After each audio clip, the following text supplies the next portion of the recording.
Hello again, this time we've got the top 10 for another category of decks in Magic the Gathering Premodern combo decks.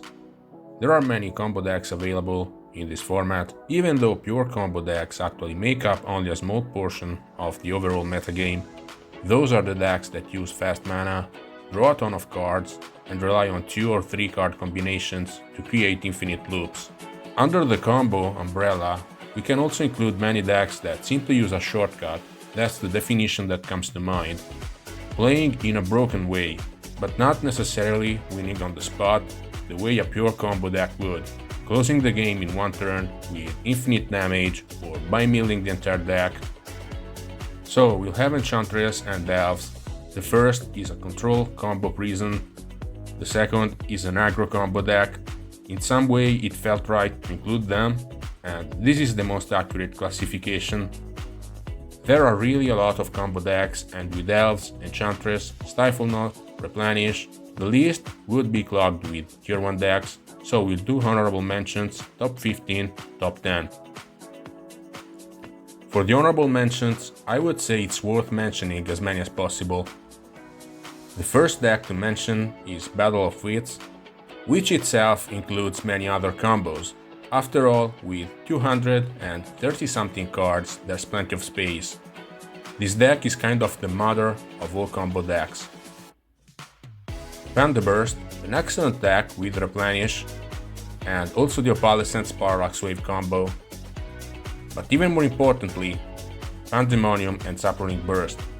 It might deserve a spot in the top 15, at least, but it is somewhat overshadowed by Blue-White Replenish. Still great cards and a very respectable deck, one of the best among the honorable mentions. Storm, also overshadowed by another deck, in this case Iggy Pop. We all know Storm, the goal is to play Sapphire Medallion to discount blue spells and then win with Brain Freeze. And the name obviously comes from the mechanic Storm. Sneak attack, all in on a single massive creature attack, Serra Avatar, a classic, same for Nicol Bolas, Dragon Tyrant. There's even Phage for the boldest players, or creatures that leave tokens behind when they go to the graveyard, like Symbiotic Worm or Penumbra Worm. A very important trait for a combo deck is being unique, standing out from the others. Sneak attack plays many cards you don't see anywhere else. Greater Good, another deck built around Phyrexian Dreadnought, so again a bit outclassed, since anyone with this card usually plays Stifle Knot. But this deck plays differently. The cool part is that Dreadnought becomes a 1 mana spell that draws you 12 cards thanks to Greater Good. Sure, you discard 3 of them, but the point stands. There's also Pandemonium, so Phyrexian Dreadnought reads 1 mana, 12 damage. A deck with many beautiful cards, Saproning Burst again, Academy Rector, Replenish, Reanimate. Lots of fun things can happen, but generally speaking, if someone owns Dreadnought, they play Stifle Knot. Frenetic Encounter, a deck based on a 2-card combo, Chance Encounter plus Frenetic Ifrit. The deck is basically a control shell that stalls the game until it can play these 2 cards. Both combo pieces are terrible on their own, even though sometimes the deck can win by just attacking in the air. The combo, you flip an absurd number of coins to satisfy Chance Encounter's condition. The opponent has time until your next upkeep to remove it, so it's a fragile deck, hard to make it competitive. I think it needs at least Gush and Foil, maybe even Thwart. Draco Boom, a deck based on Erratic Explosion plus Draco, powered by Insidious Dreams, the real card of the deck. The downside is that the combo deals 16 damage, so you need to find a way to deal the last 4, and the spells usually played in this deck only deal 3 at most. The mana base doesn't support Fire Blast, Flame Rift isn't played, so Draco Boom uses a few creatures and hopes Lightning Bolt is enough, maybe thanks to the opponent's fetch lands and pain lands. Dragonstorm, a very simple combo deck, maybe too simple, based on a single card and very strict deck building rules. Fast mana, lots of spells to increase the storm count, and Disruption to resolve Dragonstorm, and Burning Wish. Volcanic Dragon and Rorik's Bladewing win on the spot. Then Doomsday, an archetype more common in Legacy and Vintage than in Premodern, but it has been doing well in some smaller local events. With Future Sight in play, you cast Doomsday and then you can play Ebony Charm infinite times. Abeyance prevents the opponent from responding, especially mono red Sly, which would otherwise win easily. Tricks, a great classic, a deck from an old extended format and one of the decks that made Kaibu the famous, or vice versa, Kaibu that made this deck great. Donate plus Illusions of Grandeur. Sapphire Medallion provides a mana discount, so you can cast Illusions of Grandeur, gaining 20 life, extremely useful against aggro decks by the way. Then Donate gives the upkeep burden to the opponent. Obviously foil, daze, counterspell will protect the combo. Fluctuator, a very cheap deck, a classic archetype built around the namesake card, which lets you cycle your entire deck and then cast Song of the Damned. Win with Drain Life. Alternatively, Haunting Misery, all very fast. Unfortunately, the cycling lands enter tapped, so in order to combo off on turn 2 or 3 you need to be lucky. Usually the deck plays one Drummer's Cavern and one Lotus Petal, so theoretically a turn 2 win is possible. The need to play all these cycling cards limits deck building and prevents playing Enlightened Tutor or untapped lands.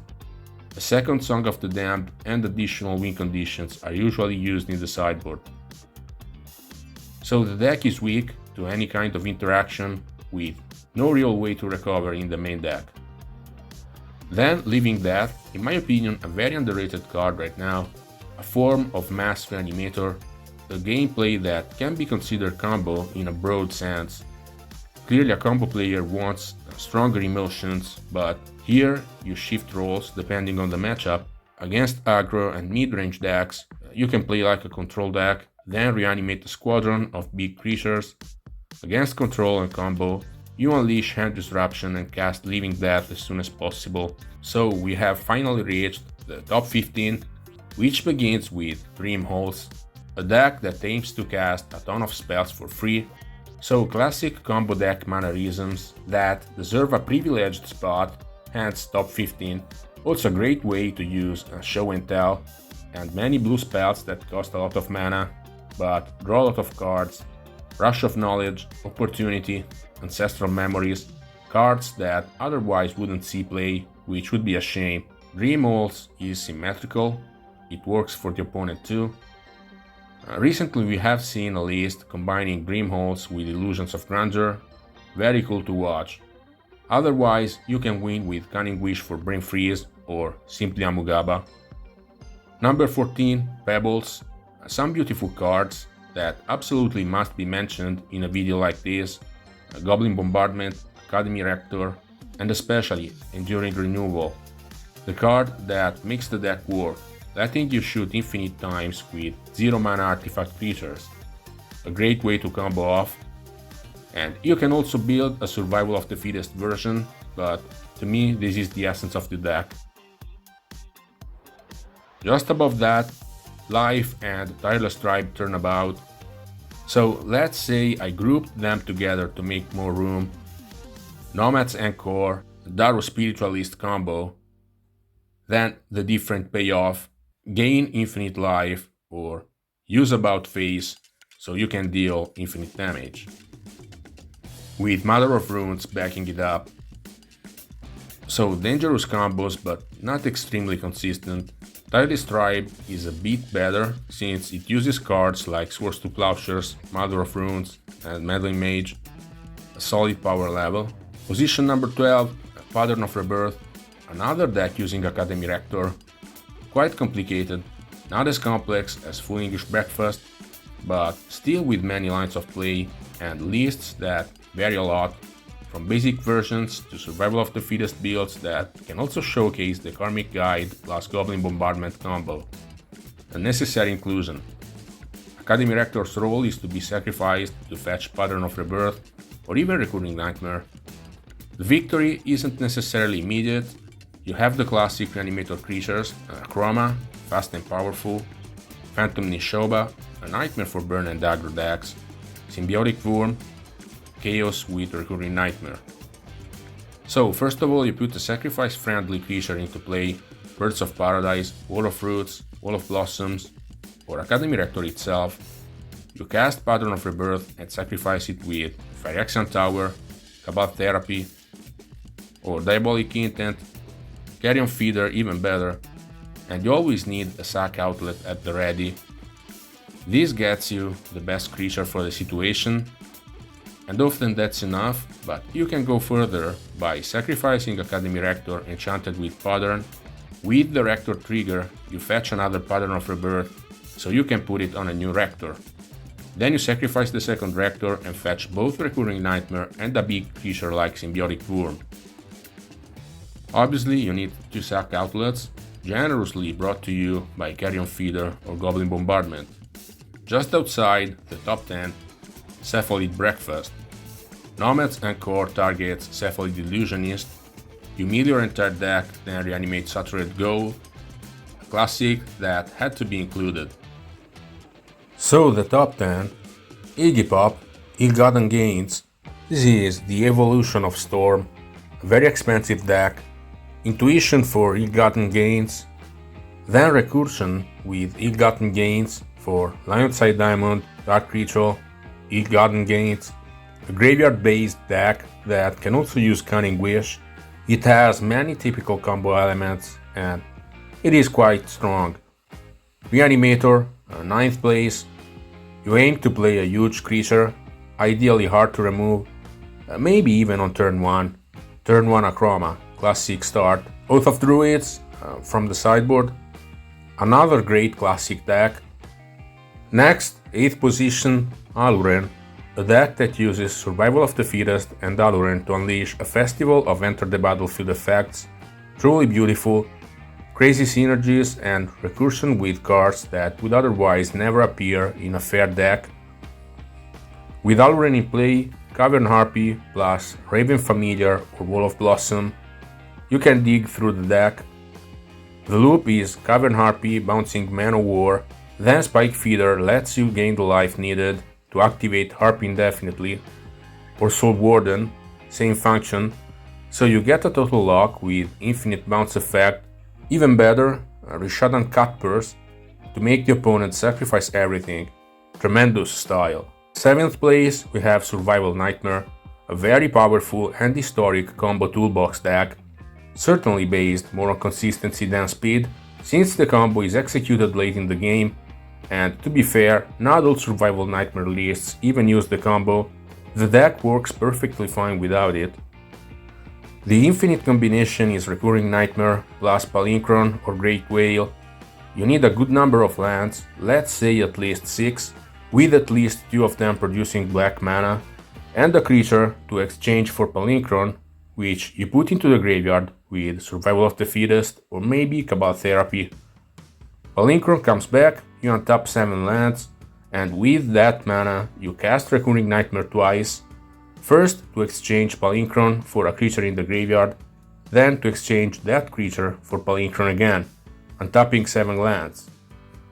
This way each cycle generates 1 mana and 1 enter the battlefield effect. That's why I say 6 lands are enough to start the loop, the 7th is the net gain, but with a strong enter the battlefield effect you don't even need infinite mana. So infinite mana and infinite tokens from the Ranged Hermit or Color of the Claw, infinite draws with Wall of Blossoms, infinite life with Spike Feeder, or infinite triggers from Bone Shredder, Octavio Orangutan, Monk Realist, whatever you want. The card that would win the game on the spot without attacking is Githus Linger, though it's usually not played. This alone tells you that once the deck reaches this point, the opponent has no escape. At the same time, the deck is very proactive, a great game plan.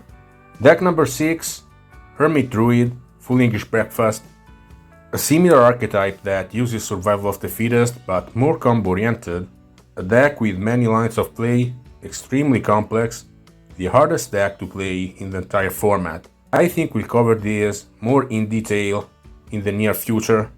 It's based on the order of the cards in the graveyard, The original combo is Vora's Shapeshifter becoming Phyrexian Devourer, then activate it so it can grow huge, and before being destroyed by Phyrexian's Devourer trigger when it exceeds 7 power, you discard Triskelion so that Shapeshifter will become a copy of that, and it can deal lethal damage this way, activating Triskelion's ability.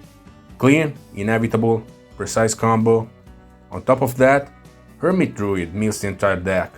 In this version, the creature that completes the combo is not Devourer, but Psychotog, which becomes enormous, and then Shapeshifter turns into a Chroma, so haste, flying, trample, plus the boosts from Psychotog.